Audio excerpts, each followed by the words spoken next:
Personal na nakita ni Pangulong Bongbong Marcos ang tindi ng pinsalang iniwan ng Bagyong Uwan sa pagbisita niya kanina sa lalawigan ng Catanduanes. Sinabi tuloy ng Pangulo kailangan ng pag-aralan ang pagpapalipat sa mga nakatira sa tabing dagat. Mula sa Virac, nakatutok live si Maki Pulido. Maki! Alam mo, Emil, bumabangon pa lang ang bayan ng Karamuran dito sa Catanduanes mula sa magkasunod na bagyong Pepito at Christine noong nakaraang taon. Ay binayo naman sila ngayon ng malakas na hangin at storm surge ng Super Typhoon Uwan. Nangako ng tulong si Pangulong Marcos sa kanyang pagbisita ngayong araw. Wala pa ring kuryente at linya ng komunikasyon sa bayan ng Karamuran sa Catanduanes. Pinadapa rin ng hangin nito ang mga puno ng abaka na pangunahing ikinabubuhay ng mga taga rito. Mahigit 1,000 bahay naman ang nawasak. Kasi yun nga po, pati po mga constituent ko hindi na makangiti.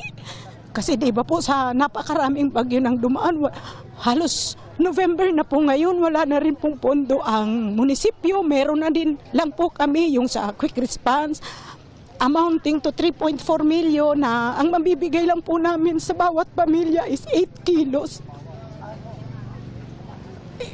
Ang 8 kilos po, 3 araw lang yun.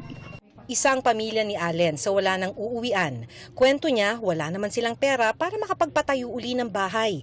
Kaya tumutuloy muna sila sa isang paaralang nagsisilbing evacuation center. Yung mga materialis gaya ng kahoy, yero, paku, ayun, wala pa. Ito ang dinatna na sitwasyon ni Pangulong Marcos nang bumisita ngayong araw. Naglakad siya sa komunidad kung saan nawasak ang seawall sa lakas ng storm surge at nagiba ang maraming bahay. Binisita niya ang ilan sa mga nawasak na bahay at tiniyak na makakatanggap ng 5,000 pesos para sa partially damaged at 10,000 para sa totally damaged houses. May dagdag na tulong din mula sa Department of Human Settlements and Urban Development. Sa kabuuan, mahigit 10,000 bahay ang nasira o nagiba sa probinsya ng Catanduanes. Ang susunod natin na gagawin ay yung reconstruction. Andito ang sekretary ng DSUD at meron silang bibigay na tulong doon sa mga totally damaged at magdadala rin tayo ng mga construction materials, mga yero, pati yung gamit. Pero sabi ng Pangulo, kailangan ng pag-aralan ang relokasyon ng mga nakatira sa tabi ng dagat. Hindi maaring lagyan ng mataas na seawall. Dahil yung tubig dumating hanggang bubong eh. So we have to find another way kung saan nilalagay ang mga nandito para kasi unfortunately ang katotohanan niyan mangyayari ito ulit eh.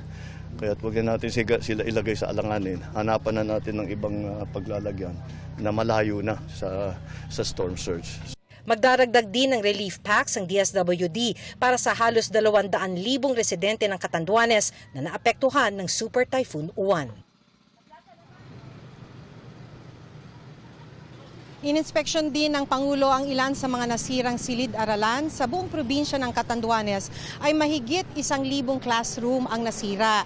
Halos 400 dito hindi na magamit, Emil, dahil wala ng bubong o kaya nagiba ang mga pader. Emil? Maraming salamat, Maki Pulido.